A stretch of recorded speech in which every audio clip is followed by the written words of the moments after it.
พี่น้องเอ้ยกบพี่น้องกบคักตัวนี้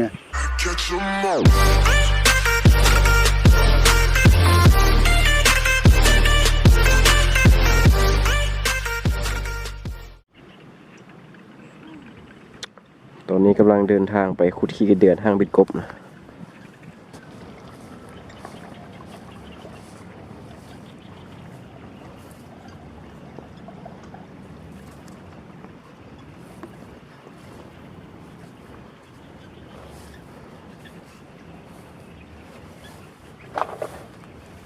พระเอกในงานนี้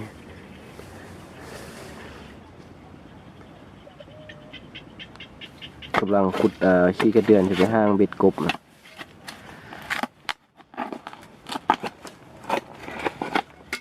ไอ้บ่าวทำเพื่อเมีย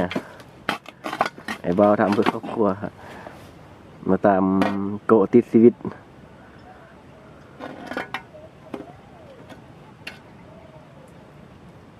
เพื่อได้ค่อยนี่บ่ทุกได้ ขอบอกเด้อถ้าผู้ใดได้ค่อยนี่บ่ทุกฮับห้องบ่ทุกแท้หาอยู่หากินนี่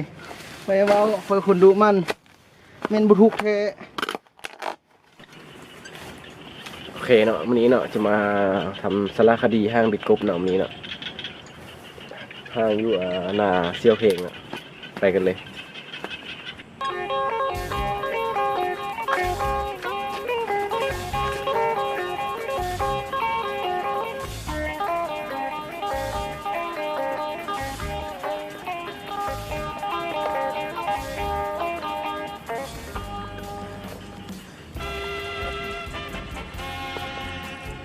เบิ่งบรรยากาศงาม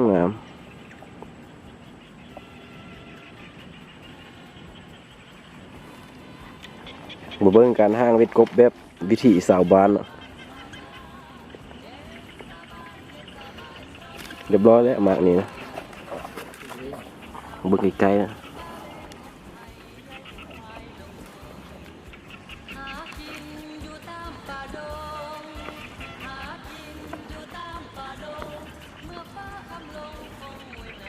ชีวิตอยู่บ้านนอกก็แบบนี้เลยเนาะหาสาวกินคำดูคนจน ผู้ชายคนนี้เก่งที่สุดเหรอเรื่องหาอยู่หากินอยู่บ้านนี้ขอสอนเพิ่นพี่น้อยปีหน้าคนจะเอาเมียแล้วมัน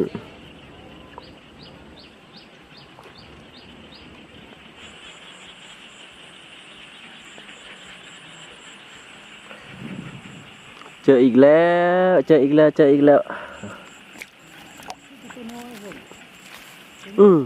ตัวนี้ก็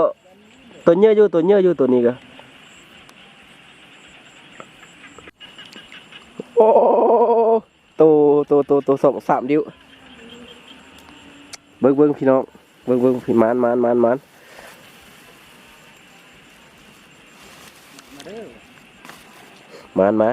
มูนี้นะมิตุ่มหนึ่งก็ซ้ำนี่โอ้บรรยากาศฝนตกพี่น้องเอ้ยมาแล้ววันนี้มาให้อีไม่ถ่ายเห็นเจออีกแล้วจับมันจะลุด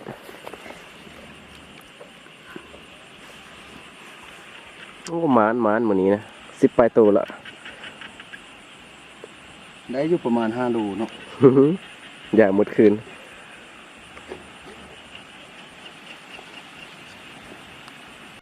ถือว่าพี่น้องเอ้ยกบพี่น้องกบ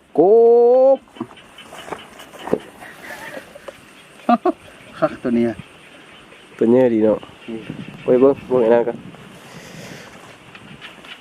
เลี่ยนเลย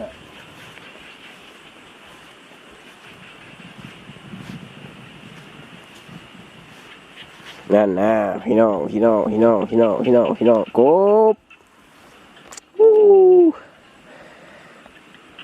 เบิ่งไก่โลดกบเด้อบ่เป็นการแสดงแบบนี้เด้อบ่เป็นจับใส่เด้ออีกแล้วโอ้ยจังหวะมาดเด้มื้อนี้เนาะ ดูเบิ่งคันต่อไปดูมาเก็บเด้อโอ้คันนี้วางเป้าคันนี้นะบ่ได้บ่ถือวางเป้าอ่ะ วางเป้า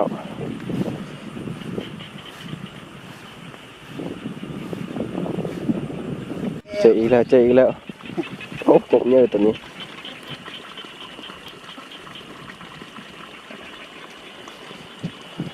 ทางไทยนั่นน่ะมายางมีเป็นหัวแดงของพุทธคือ อันนี้ก็เป็นวิถีชีวิตชาวบ้านเนาะทางวิดกบเนาะ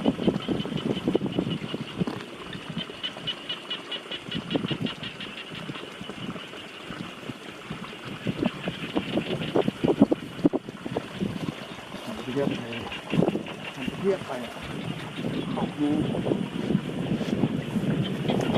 เป็นต้นของเมืองหลาย กบน้อยหลายอีหลีพี่น้องกบน้อยหลาย กำลังตู่ กำลังเป็นบ้าวเป็นสาว